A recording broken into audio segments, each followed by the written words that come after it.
Hello everyone, welcome to another episode of Dayspring Discussions. I'm your host, Sean McGahee, and this is a show we talk about movies, TV, sci-fi, fantasy, comic books. If you geek out about it, we're going to talk about it. We have a very special show for you guys today, guys, because on today's show, not only are you going to get nothing but me, that's right, Lisa cannot make it, so I'm flying solo, but also most of the show is going to have to do with the title of the podcast. So, like I always say, Dayspring Discussions is a pun off an X-Men reference. If you don't get it, look it up and then thank me later because it's awesome. But in any event, I always like to start off with some X-Men news whenever we have something because of the title of the show. And this week we have a lot of X-Men related news. It was kind of a slow week, really, I feel, in the world of geekdom. Don't have a lot of stuff to talk about, but all but two things are X-Men related. So this is going to be a pretty fun show, guys. So I am going to talk a little bit about the War of the Planet of the Apes trailer that just dropped this morning. But until then, sit back and enjoy me talking X-Men. You might want to grab some popcorn for this one. So, starting right off the bat, guys, yesterday Fox revealed the first trailer for their upcoming series in the fall, The Gifted. Now, this is going to be playing in the X-Men universe. It's going to be several characters that we know from X-Men, such as Blink, Polaris, and Thunderbird. We saw them in the trailer, but it's mainly going to be centered around a family that we don't know. So, according to the official synopsis, The Gifted tell the story of a suburban couple whose ordinary lives are rocked by the sudden discovery that their children possess mutant powers. Forced to go on the run from a hostile government, the family joins up with an underground network of mutants and must fight to survive. Now, the first episode is going to be directed by Bryan Singer, who directed, let's face it, the better X-Men films in the X-Men film franchise, and it's going to be executive produced by Lauren Schuler Donner, Simon Kinberg, and Jeff Loeb. The series stars Stephen Moyer, Amy Acker, Sean Teal, Jamie Chung, Kobe Bell, Emma Dumont, Blair Redford, Natalie Allen Lind, and Percy Hines White. I don't know who half those people are, but I just want to make sure that you know they're in the show. But yeah, this one we got a good action-packed trailer. We're still not quite sure exactly how it ties into the X-Men mythology, where it's set, but I'm going to go ahead and give a couple guesses on this and just kind of dive right in. Now, first off, it looks like that it does connect more to the X-Men universe than the other show that's on right now, Legion, to where they actually mention, there's a line of dialogue that says, the X-Men, the Brotherhood, we don't know if they exist anymore, which Brotherhood meaning the Brotherhood of Evil Mutants, which is, the group that Magneto led. Here's kind of my idea of what the synopsis is. We're taking place in a post-X-Men world. Stuff has gone down. Now, in Marvel's Ultimate line, you had an event called Ultimatum, where Magneto basically threatened the Earth, flooded the place, caused a lot of damage. And in the aftermath of that, mutants were hunted down and outcast. And I feel like it's kind of give you that same thing in this, where the world has been exposed to mutants for a while now, and especially having been threatened by them, mainly by Magneto, maybe even something different like, say, Apocalypse or even Dark Phoenix. Mutants are on the run, they're in hiding. And you have Stephen Moyer's character, who I feel is one of the government agents who is hunting down mutants. From this, in the beginning, we saw him hunt down Lorna Dane, aka Polaris. But then he comes to find out that his own teenagers, looks like Andy and Lauren are their names, they have mutant powers as well. So instead of giving them over to the government, he takes his family on the run, hooks up with the underground mutants with like Blink and Thunderbird, and this new one called Eclipse. I saw the trailer. I thought he looked like Sunspot, but I guess I looked it up. It's a new mutant called Eclipse, so there you have that. But overall, the trailer was okay. I wasn't completely thrilled with it. It looks to me like a lot of it, the premise-wise, is, let's face it, Heroes Season 1. Because you have this dad who works for the government that hunts down people with special abilities.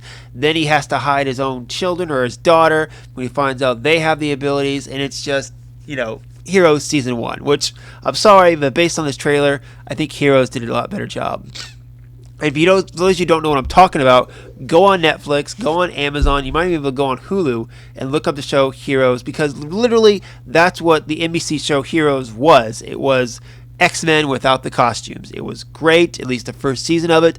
Season 2 wasn't too bad after all. After that, the last 2 seasons kind of fell apart.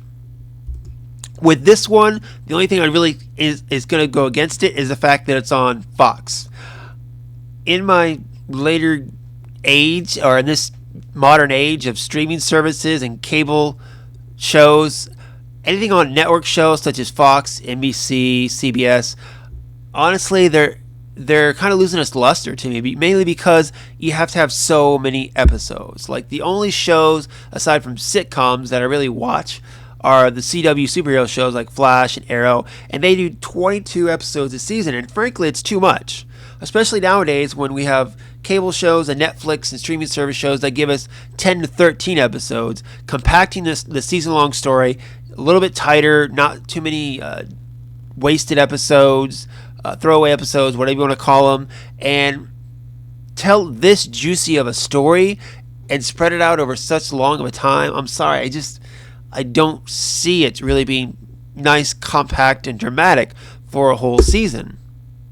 Now, the fact that they do have Singer on board to direct the first episode and looks like help produce it does give me a bit, intrigue to it all, especially Simon Kinberg, the guy who's been writing the last couple X-Men films too. That all is, very interesting to me. And I love the idea of also playing with the lesser-known X-Men characters. Blink was featured, as well as Thunderbird, in X-Men Days of Future Past, but they didn't have a big part of it. But I know some people, such as Lisa, my wife, she was more intrigued to learn about the character of Blink, and getting an actress like Jamie Chung, who isn't well known, but people know her and know her to do a fine acting job, I think is a good play. In this trailer, we saw several portals open, or where she's using her abilities, so I think it'll be fun. It's just a matter of, again, being on network television, being as a TV show, budget-wise. Some powers are really, spectacles, so I'm curious as to how much they're going to put into these powers. You have Polaris, who is, a great character, too. Her and Havoc really get sidestepped next to Scott and Jean in this one, but the fact that they wasted Havoc in the movies kind of upsets me a little bit. But there's a lot of things about the X-Men movies that do upset me too. That's just one of them. I would love to see bring Havoc possibly into this, and have him and Polaris, or Lorna as she's called, be a big story point or a big subplot in this. Now, I know the focus of this series is probably going to be on the family, but the fact that they're adding these other characters, these other X-Men characters in the mythology, makes me hopeful, because I know these characters have all rich histories, and I hope to explore them all, which would help with the content. Looks like another thing this show has is mini Sentinels. Now, when I first saw the end of this trailer here, I saw the dark glowing eyes, and I was like, oh my god, are they actually going to give us Sentinels? Nope, they're like spider Sentinels. They're like just crawling on the ground, which again, it's a TV show, it's on a budget. You can't build actual, Sentinels like you have in the movies. So these little creatures, spider Sentinels, mini Sentinels, whatever you want to call them, I think are pretty much what's going to be hunting down the family and the underground mutants for this show. Maybe in season 2 they might evolve, but for now it looks like we're just getting little robot rats. In the comics, they had nano Sentinels, which are like microscopic robots that actually go into the mutant and kill him from the inside. That could be another possibility as well. Little mini ones. You don't really have to do it. Maybe do 1 or 2 shots of like mini robots, and then the rest of the time it's just the actor moving around like they're in pain. That's a possibility as well. As I was watching the trailer, though, I did have one thought was, okay, this family's on the run, and they hook up with these underground mutants, okay, these mutants that are on the run. Who's leading them? Is it Professor X? Is it Magneto? Who is it? Another thing that I'd like to see, possibility, of course, just me thinking out loud, kind of theorizing here. what about White Queen? Because as much as I kind of praise this new trilogy of X-Men we got First Class, Days of Future Past, Apocalypse. And I know people have their issues with Apocalypse. I get it. But when you look at this, the newest movie trilogy, you had the story of Xavier, Magneto, and Mystique. In each movie, they all had their own personal journey. First Class was Eric becoming Magneto. Days of Future Past was Charles becoming Professor X. And Apocalypse was Raven becoming Mystique. Not the Mystique that we actually know from the comic books, because it's a totally different character. Basically, you could say it's Raven becoming Jennifer Lawrence. But in any event there, it's all a very good story. And it wipes away kind of all the crap that they did and the mistakes they made, such as X3 and the Wolverine origin story. But one thing that still gets me upset is right now in the X-Men movie continuity series, everything that happened is basically X-Men First Class, Days of Future Past, the stuff from 1970s, and then X-Men Apocalypse, and I'm going to assume Logan and Deadpool, of course. But that means everything in Days of Future Past and First Class still took place, which means they ruined two great X-Men characters, which were Emma Frost, aka the White Queen, and Banshee.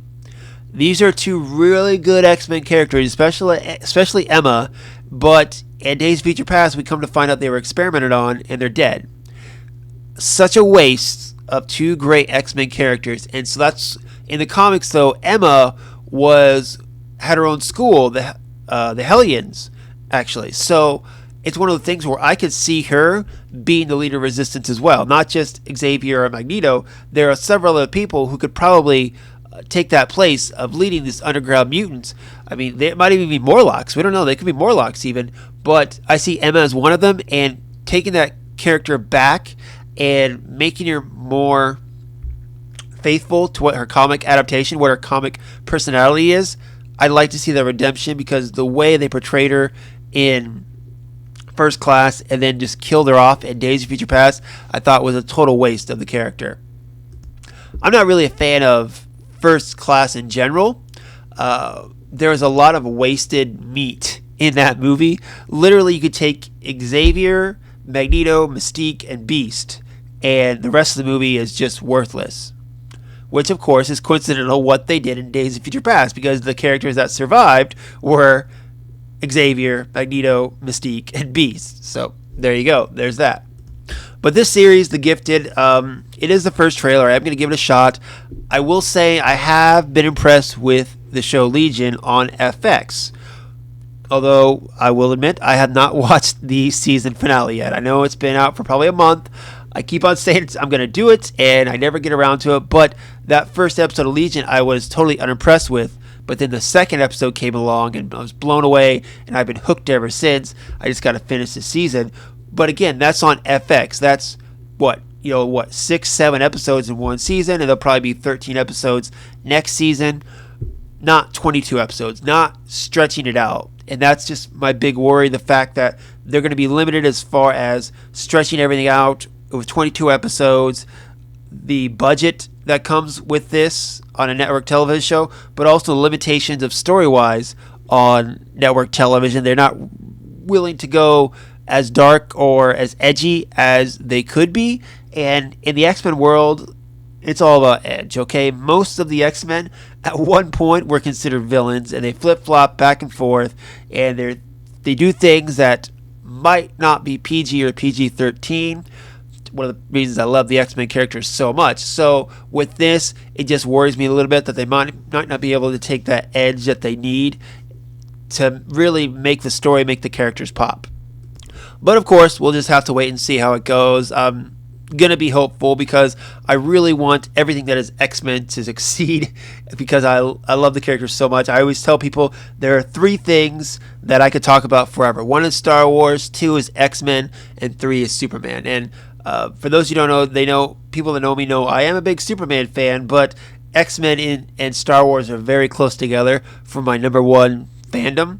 I've been reading X-Men comics since I was a kid, and Of course, the way they've been portrayed in the movies, I'm not always a fan of, but they got some things right, especially more recently. And of course, we're not going to talk about some of the past things they've done, except for to say, I would never trust Brett Ratner with another movie or anything as long as I live. So there's that, guys. All right, so moving on. The Gifted is not the only X-Men series coming out. It says, according to the Hollywood Reporter, that Deadpool is getting his own animated series thanks to Atlanta creator Donald Glover and his brother Stephen Glover, who will both write and executive produce an animated adult action comedy for FXX starring the Merc with a Mouth. They're also going to be serving as showrunners, as FXX has already ordered a 10-episode first season of the untitled series. Now, a writer's room for the series has already been set up in London, where Donald Glover is busy shooting his role as young Lando Calrissian in the Han Solo Star Wars anthology film. Now, Deadpool is not a stranger to other animated interpretations. He's been in the X-Men animated series. He's been in the X-Men anime series, Ultimate Spider-Man, and he was in the DVD short Hulk vs. Wolverine. Donald Glover himself has played in the Marvel Universe quite a bit, actually. He voiced Miles Morales on Disney's XD's Ultimate Spider-Man. He's going to have a role in Spider-Man Homecoming as well, too. Now, this show is also going to be executive produced by Marvel's Jeff Loeb and Jim Corey, who will join the Glover brothers as executive producers. So, Deadpool, not only are we getting a sequel to Deadpool coming out next year, but looks like we're getting an animated series as well. I'm pretty sure they're going to come out around the same time, just so the animated series will complement the sequel and hopefully boost its rating. But overall, I think this is a great idea for Deadpool, because Deadpool is, he's a pretty crazy character. I loved how Ryan Reynolds did him in the movies. He's a funny character. He likes to have fun with killing people, and you can't put that on Disney XD or even Saturday morning cartoons on Fox. It's a totally different character, and I'm glad that Fox is finally embracing what the character is. They tried to maim him in that Wolverine Origins film, and people were so mad about that. But now I think that they've realized fully what this character is and what his potential is, so I think they're doing it right. FXX, great place to stick it, because again, much like I was talking about with The Gifted, I wish it would be more on a cable show to have a little more leniency as far as edginess and getting away with certain things. FXX not being an actual cable network, it's actually a streaming. So right now, the show Archer, you can find it on FX. It's FXX. It's just it's a streaming site for FX, and that's great, because when I see what Archer does, it's exactly what Deadpool needs to do. They need to have that action comedy killing mix and an animated form, and I think it's going to be great if they properly craft this. Donald Glover, though, he's got a lot going on. He's going to be young Lando. He's got Spider-Man stuff going on. I think he's doing the voice of Simba in Jon Favreau's Lion King live action as well. So he's got a lot going on. I guess he has time for this. I don't know. I mean, he's got some help from his brother and some great help behind with Jeff Loeb and all the other producers and all that. But it's a smart move, really. It's a smart move to capitalize on Deadpool's success and try to get something else going. And for FXX, like I said, it's not in a normal cable network. You can't flip on your TV and go to FXX. You have to have the streaming service along with that. So this is another way to get people who love the character of Deadpool to log on to FXX and check out other series on there while they're at it too. So smart move on that part. I'm curious how the voice acting is going to go. I don't know. It'd be awesome if they get Ryan Reynolds to actually do the voice of Deadpool, but I don't see that happening. But in a way, I almost think he should, because he's fought for this character for so many years to get him right. I feel like he kind of has a staple or a stamp on the character to where he should play him in every form possible, much like Anthony Daniels for C-3PO in Star Wars. Literally, his whole career has been being C-3PO in any voicing or acting in Star Wars. Now, I'm not saying that's all Ryan Reynolds has to do in his career, but a 10 episodes season, that's not that much. He could go into a voicing booth and knock that out in a couple of days. No problem there. And I think it would add, because Ryan Reynolds really did bring the character Deadpool alive, so I think he has something to contribute to this series and to the character. Now, I myself like the character Deadpool. I'm not a craved fan like everyone else is. I don't buy into these popular characters. I'm not a big Batman guy. I'm not a big Wolverine guy. Deadpool, yeah, these are good characters. I like them, but I don't love them much like other people do. More people, they like their anti-heroes. You know how it is. People always want to see the rebel, and that's not me. I like my Cyclops. I like my Superman. I like my Captain America, because to me those characters are more interesting, in my opinion, because they're the characters that do the right thing no matter what. And anyone who's ever been in a bind knows that it's a lot harder to do the right thing when it's so easy to do the wrong thing. And there you go, guys. So, all right, so we'll keep an eye on that, and I'm sure it looks like it's shaping up to be good. So, Deadpool animated series, of course, when the trailer hits for that, you'll be sure I'll be dropping that on the Facebook page. So, let's move on from there with some more X-Men news. So, a tweet was sent out by MTV News correspondent Joshua Horowitz that if proved accurate, Michael Fassbender may be reprising his role as Magneto in next year's X-Men Dark Phoenix film. So the film is set to come out on November 2nd, which is going to be the third film that 20th Century Fox, or third X-Men film that 20th Century Fox is hoping to come out with next year, right behind Deadpool 2 and New Mutants. So with this, we know this Dark Phoenix movie, we already know that Sophie Turner is going to be involved. I'm pretty sure everyone from Apocalypse is going to be in it. But I think you don't need Fassbender to come back for this. He had his little walk away at the end of Apocalypse, and I think you don't need him. You need James McAvoy. Now, reports are saying that McAvoy, as of right now, hasn't really signed on or is up for doing either Dark Phoenix or New Mutants, which I think would be a mistake. I think you need him for both. I think you need to continue him playing that character. So whatever he wants, pay the man, because he's done a great job with Xavier so far. I think he's worth it, and I think from a story standpoint, you need it. Now, on another note of that, New Mutants comes out less than a year. I'm going to get some casting news on that in just a minute, but you have 3 X-Men movies who, as of right now, have not started filming. All 3 of these, I can guarantee, are going to be heavy CGI films. To get all these movies out, I mean, granted, of course, they're not the same people working on them, but a good, decent time to make a movie is at least 2 years. And you're still working on casting. You haven't started shooting a movie. I doubt you've done storyboards. Pretty ambitious of 20th Century Fox to think they can put out all 3 of these movies in a year's time. I have my sights set, and I'm going to place money that they don't get all 3 of them out next year. Even Marvel Studios does a great job. Good team there. They only get 2 movies out a year. Technically 2.5 if you're going to count Spider-Man Homecoming that comes out in a few months. But I think it's too much. I think they're overplaying their hand on this. Come out with one movie like Deadpool 2. We know that's going to be a success. The ball's been rolling on that one for a while. You're fine. Dark Phoenix, now it's at the end of November, so I think you have a little leeway time on that. But if I don't hear a thing about production starting this summer, which I think it says, yeah, okay. So that it is started to film this summer from my notes, but I'll believe it when I see it in that instance.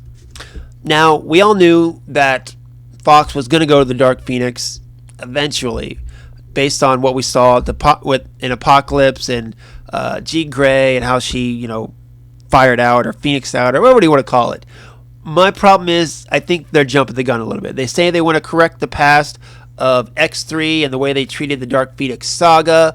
That's fine and all, but this is a new trilogy, okay? You got to say X-Men Apocalypse, I felt like it closed off one trilogy with Xavier, Magneto, and Mystique and their journey, and started another trilogy with these younger characters such as Cyclops, Jean, Nightcrawler, and Storm. So it's really the bookend of one trilogy and the first film of another trilogy where we need to focus on the younger kids. You can't take the Dark Phoenix, the most pivotal story in the X-Men mythology, and do this in a second film. I'm just sorry. I'm gonna just bitch a little here, okay? So just bear with me, guys.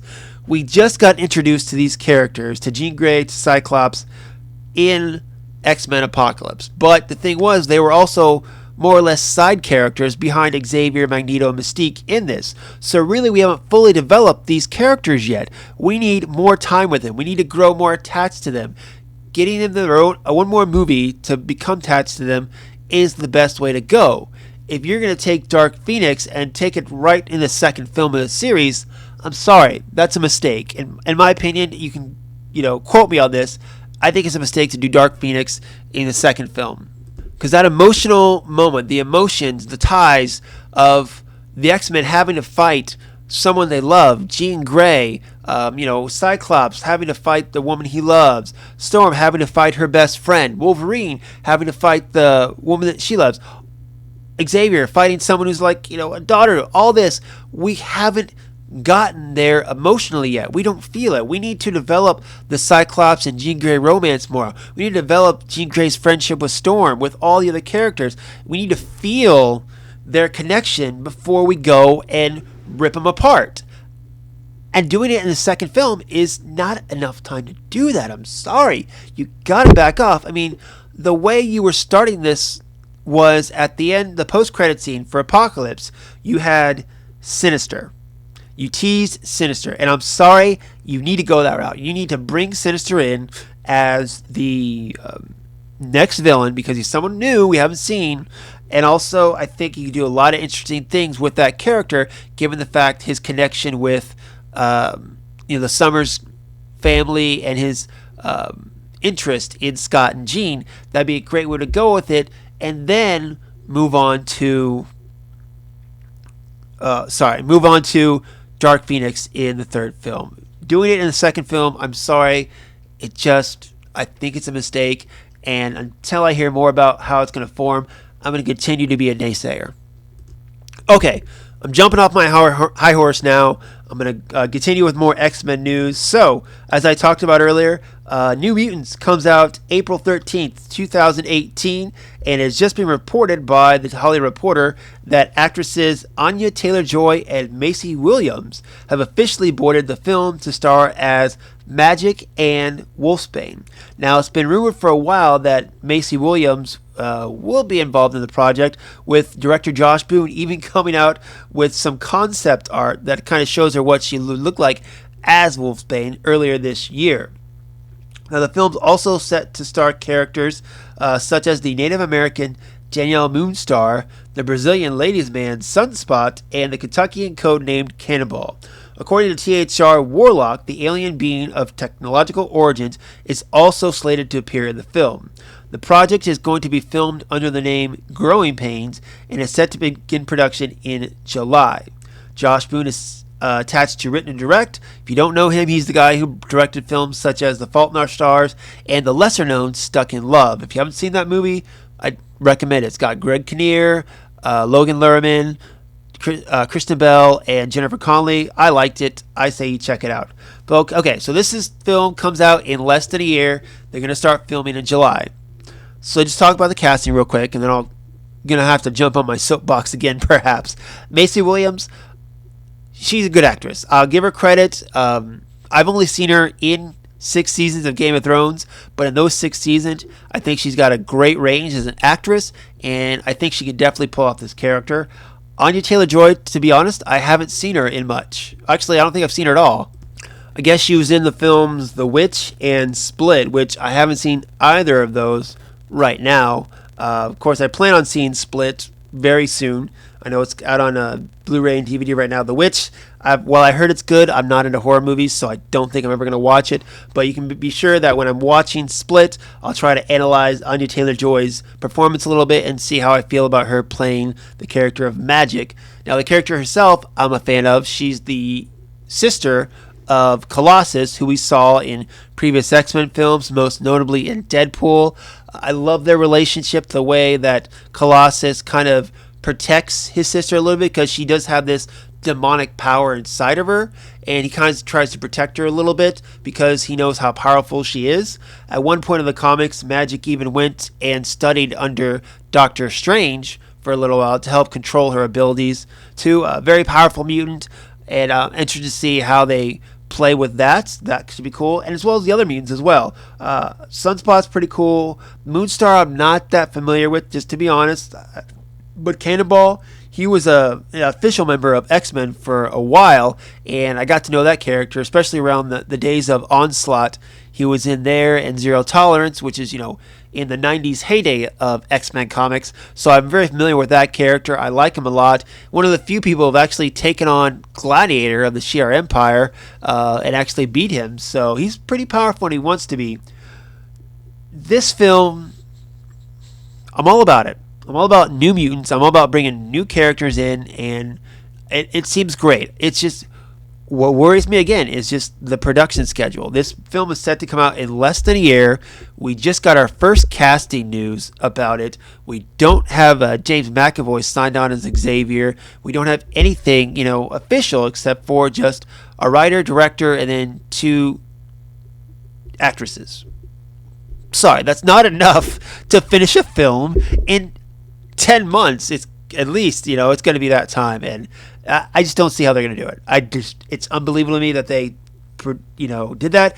Dark Phoenix, maybe, because they're going to start filming Dark Phoenix and New Mutants this summer. Okay, one movie is going to have a year and a half to finish. The other one is going to have 8 months to 6 months to do post-production, and that's just not enough time. Now, in regards to the story itself, I like it. Again, I like New Mutants. I like what they're doing here. I would love, honestly, if you could take this New Mutants and put it in current day, because you have the other cast, like the Apocalypse cast. They're going to allegedly be in the 90s, and you're going to see them 10 years later, and in the 90s, and Dark Phoenix is going to happen. That's fine. But what I'd like to see is take New Mutants and then put them in a present day sense with Deadpool. And I've said this before too. You could have, of course, during this time, age up McAvoy a little bit.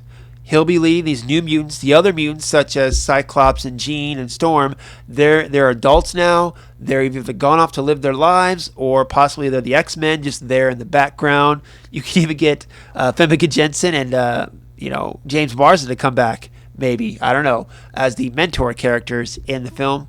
I doubt it, but in any event, another thing I think would be cool is if we take this New Mutants and add Negasonic Teenage Warhead. She was great in Deadpool. She's a teenage character, and I think she would fit well and have a good dynamic with the rest of this cast. And I'd love to see that happen. So you can have New Mutants and Deadpool take place in the present, and then you have your other mutants, such as Dark Phoenix, in the past. They might eventually catch up. They might not. I don't know. But let's at least have the mention of older Cyclops, older Jean Grey in there, just to, for continuity purposes. But in any event, like I said, I'm excited for the movie. I'm excited for the casting. I don't think it's going to be enough time to get this done. I really don't. And maybe I'll eat my words, but as of right now, knowing what I know, as far as how far they are, what they've given us in the production, I just don't think, I would not be surprised. Again, I'm going to put money that this film, of all the other films, is going to get pushed back. I would even say they might even move Deadpool forward and then push New Mutants back, in my opinion. But we'll have to wait and see, I guess. So maybe I will eat my words, but I don't think so. Okay, so that's it, guys, as far as my X-Men news. Man, that was awesome. Yeah, I got to talk X-Men for a full half hour there. Sorry I went on my soapbox a little bit, but, It was awesome. Cool. So let's continue on. I got a couple more stories to talk about, and then we'll wrap this whole thing up here. So, starting off, might as well just go with it.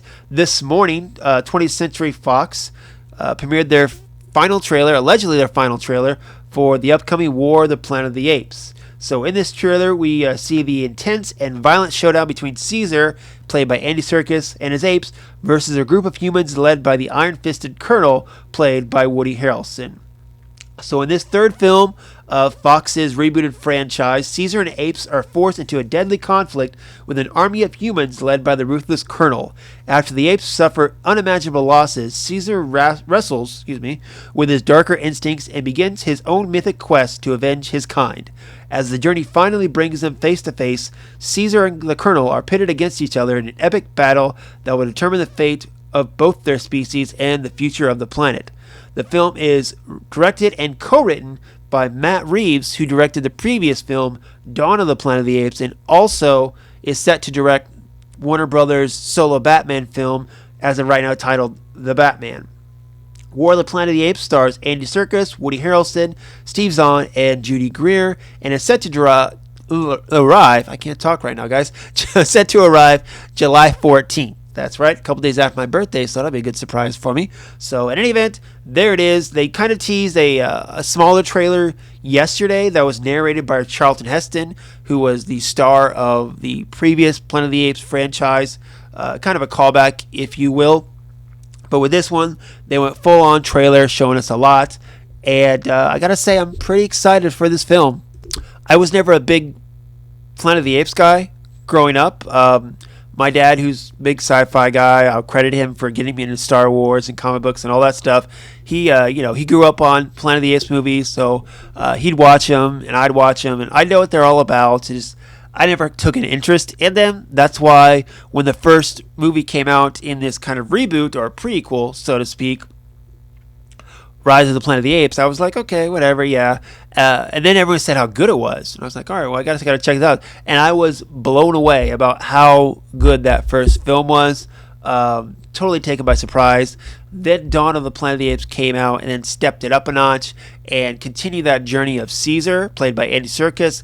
And I cannot wait to see how this one's going to end. We're finally at the war. The first one was about how the apes became smart. The second one was about how the conflict started between the humans and the apes. And now we're getting the actual war. And I think by the end of this one, we're literally going to have the Planet of the Apes. Spoiler alert, the apes win the planet.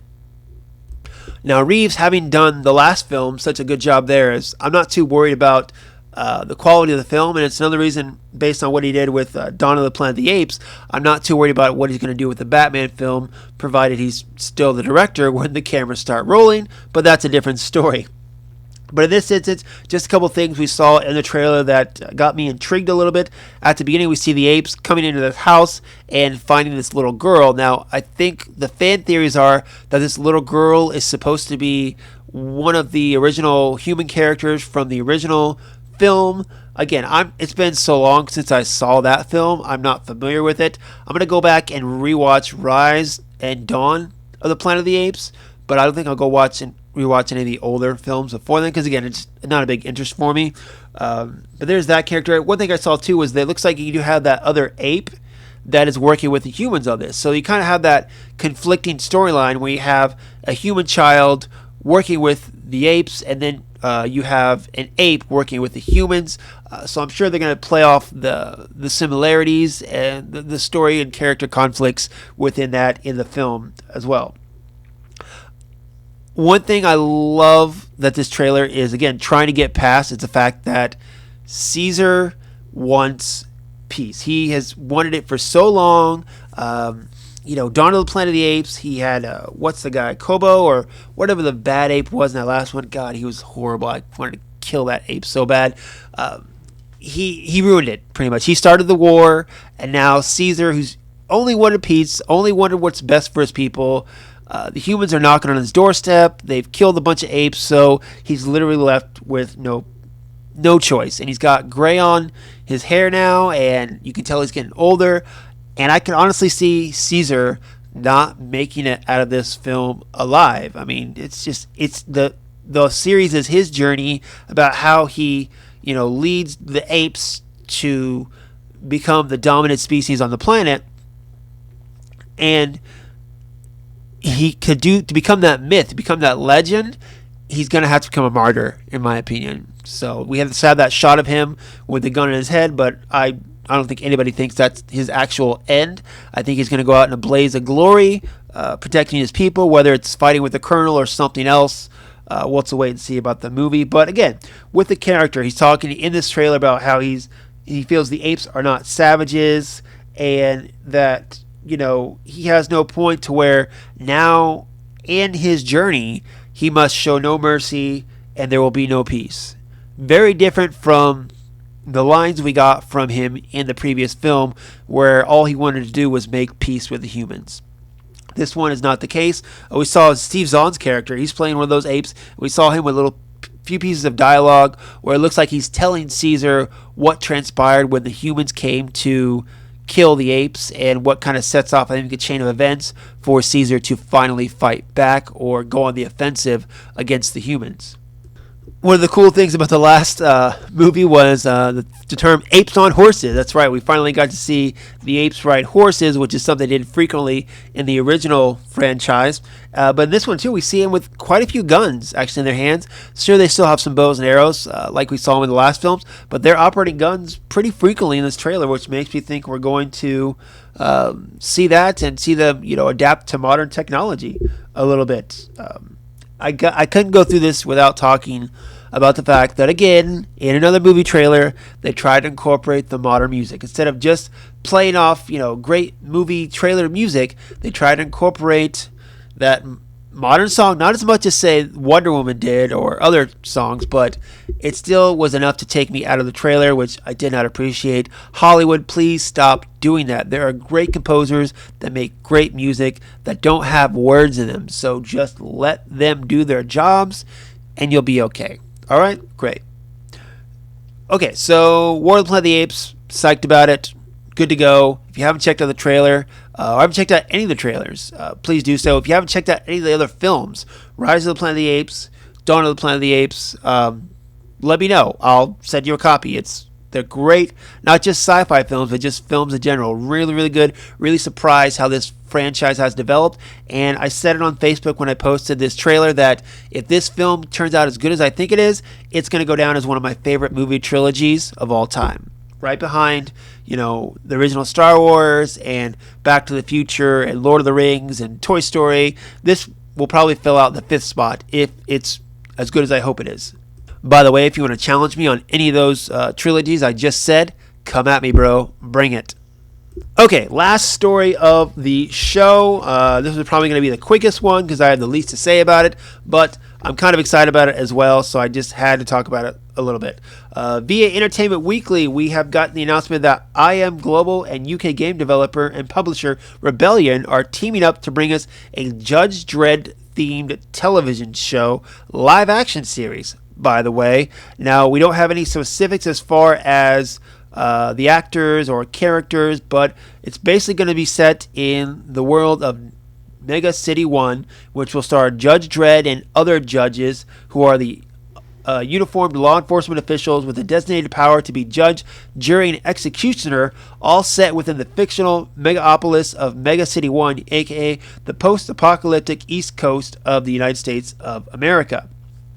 Rebellion's Jason and Chris Kingsley indicate the ongoing fan campaign sequel for the 2012 cult hit film Dredd, starring Carl Urban, helped further explore the world set out in the movie and played a big part in making this show a reality. Quote, thanks to the legion of fans who have kept up pressure on social media and a lot of background work and enthusiasm, we aim to make a big budget production that will satisfy both our vast comic audience and even the greater general screen watching public.